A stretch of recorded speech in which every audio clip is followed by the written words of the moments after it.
चर्चा की मांग अपोजिशन की तरफ से की जा रही है, सरकार की तरफ से कहा जा रहा है कि चर्चा के लिए हम तैयार हैं, फिर गतिरोध कहाँ है? आदरणीय साथी, बड़े बड़े शब्द लिख दिए गए हैं इस देश की दीवारों पर। कर्तव्य पथ, सेवा तीर्थ, लोक कल्याण मार्ग। पर ये लोक कल्याण मार्ग, सेवा तीर्थ और कर्तव्य पथ है किसके लिए? ये संसद है किसके लिए? इस संसद में चुनी गई सरकार और सांसद हैं किसके लिए? इस देश के बच्चों के लिए है, इस देश के भविष्य के लिए है, युवाओं के भविष्य पर चर्चा के लिए है, पेपर लीक सरकार और पेपर लीक पर रोकथाम के लिए है। तो फिर धर्मेंद्र प्रधान का इस्तीफा क्यों नहीं? जिन बच्चों को आपने पैलेट गन से मारा, जिन युवाओं को आपने कील गड़ी लाठियों से मारा, जिन युवाओं को आपने अश्रु गैस और डंडों से मारा, जिन बेटियों को आपने दिल्ली पुलिस से थप्पड़ मरवाए, जिनके गुप्तांगों तक पर चोट पहुंचाई, क्या आपको वो दिखता नहीं है? क्या आप इतने अंधे हो गए हैं सत्ता के अहंकार में?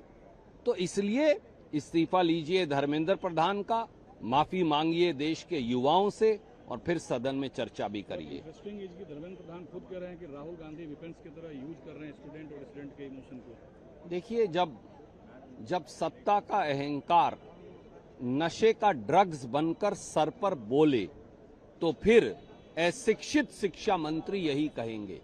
सच्चाई ये है कि 12 साल से मोदी सरकार ने शिक्षा को तहस नहस कर दिया है। पहले श्रीमती स्मृति ईरानी और अब धर्मेंद्र प्रधान। ऐसा लगता है अशिक्षा, अनपढ़ता, फूहड़ता और जोर जबरदस्ती ही उनके लिए ज्ञान की परिभाषा बन गई है और यही देश का दुर्भाग्य है। प्रधानमंत्री खुद कह रहे हैं कि आगे पेपर लीक नहीं होगा, फुल प्रूफ सिस्टम बनाया जाएगा, तो क्या अब भी आप लोगों को जब 157 पेपर लीक हुए तो प्रधानमंत्री कहां थे? 12 साल तो आपको ये सोचने में लगे कि पेपर लीक नहीं होना चाहिए, 1200 साल बाद आप रोक पाएंगे। ये देश के युवा इतना इंतजार नहीं कर सकते। शिक्षा मंत्री का इस्तीफा लो, जो बच्चों को मारा है उसके लिए माफी मांगो और फिर जवाबदेही सुनिश्चित करो। पार्टी को क्या ऐतराज है राहुल गांधी की लड़ाई से? मैं सारे विपक्ष के और सत्ता पक्ष के मित्रों को कहूंगा कि ये लड़ाई राजनीतिक दलों की नहीं, ये लड़ाई भारत के भविष्य की है। इसलिए आपसी छीछा लेदर और बयानबाजी मत करें। भारत के भविष्य, भारत के युवाओं की बात करें जो राहुल गांधी कर रहे हैं।